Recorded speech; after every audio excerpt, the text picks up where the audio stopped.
যখন তালাক দিই তখন তো আমার মাথা ঠিক ছিল না, আমি রাগের মাথায় আমি তালাক দিয়েছি। হুজুর এটা তালাক তো হওয়ার কথা না, তালাক কি হবে হুজুর?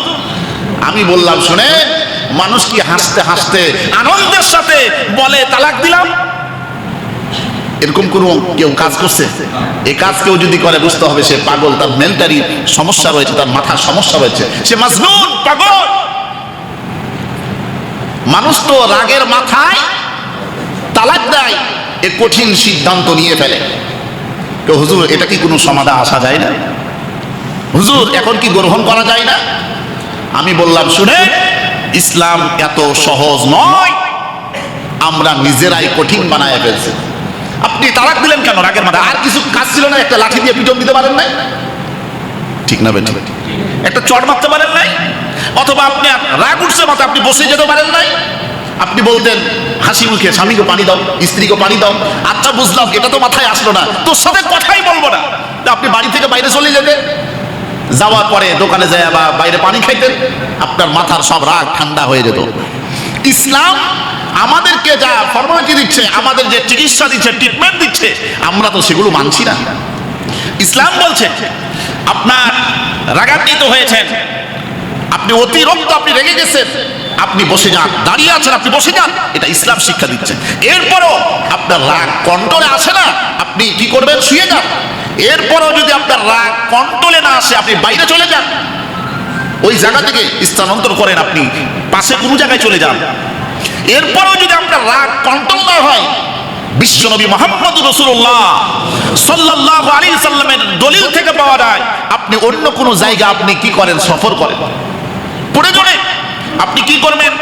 দেখা যাচ্ছে কঠিন ঝামেলা ফ্যামিলির মধ্যে, আপনি কঠিন সিদ্ধান্ত তালাকের দিকে না যেয়ে প্রয়োজনে আপনি একটা রাত্রি আপনি বাইরে সময় কাটান, দেরি করেন, দেখবেন আপনার স্ত্রী ঠিকই আপনাকে ফোন দিবে, যা হওয়ার হয়েছে আপনি আসেন।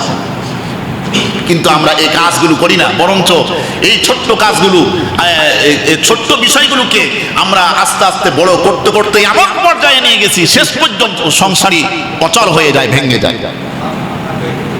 সম্মানিত শুধু তাহলে আমরা কোরআন সুন্নাহের আদর্শ গ্রহণ করব, ঠিক না ঠিক? বিশ্বনবী মুহাম্মদ রাসূলুল্লাহ সাল্লাল্লাহু আলাইহি সাল্লামের আদর্শ গ্রহণ করব। আমরা সবাই রাজি? বলি আল্লাহুম্মা আমিন। আমার ভাইরা, এক নম্বর গেল কি? এক নম্বর কি বললাম? স্যাক্রিফাইস। দুই নম্বর, আল্লাহর নবী বিশ্ব নবী এই জায়গাতে বুঝালেন, দুই নম্বর হচ্ছে ঝগড়া করা যাবে না। ঝগড়া করা যাবে না। তবে একটা কথা মনে রাখবেন মুসলমানেরা, স্বামী স্ত্রীর জীবন চলতে গেলে ঝগড়া হবে, মাঝে মাঝে দেখা যাবে মান অভিমান হবে। হবে কি হবে না? মান অভিমান করেন কিন্তু ঝগড়া করবেন না। মান অভিমান করেন, অভিমান করেন কিন্তু ঝগড়া করবেন না। অভিমানের মাধ্যমে ভালোবাসা বেশি বৃদ্ধি হয়। তবে স্বামী স্ত্রী উভয়কে বুঝতে হবে অভিমানটা কি, কোনটা কাকে বলে। অভিমানটা কি, কোনটা কাকে বলে, এটা উভয়কে বুঝতে হবে আগে।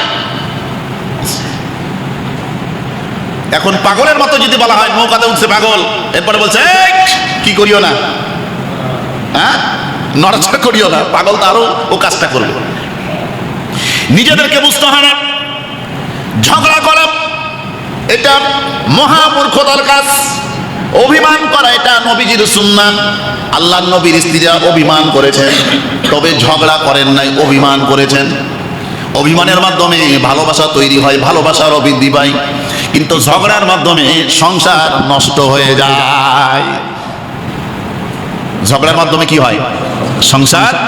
আর অভিমানের মাধ্যমে ভালোবাসা বৃদ্ধি পায়, বেড়ে যায়। আমার ভাইরা, সময় কম।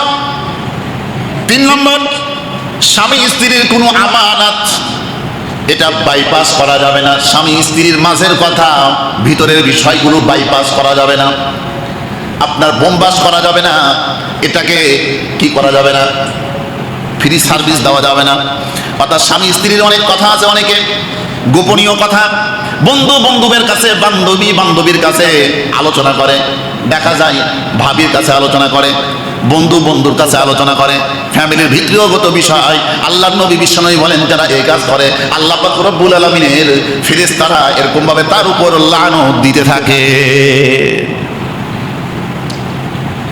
তাহলে স্বামী স্ত্রীর আমানত আমরা কি বুঝতে পেরেছি? আমানত কি? স্বামী স্ত্রীর ভিতরকার কথা, স্বামী স্ত্রীর দাম্পত্য জীবনের বিষয়, কোনো কথা বাইরে সাপ্লাই দেওয়া যাবে না, ভিতরকার কথা বাইরে দেওয়া যাবে না। স্বামী স্ত্রীর প্রত্যেকটা বিষয় উভয়ের মাঝে রাখতে হবে। স্বামী স্ত্রী, স্ত্রী স্বামীকে বলবে, স্বামী স্ত্রীকে বলবে। আমরা নামাজ আদায় করি, আমরা কোরআন তেলাওয়াত করি, ঠিক না বে ঠিক?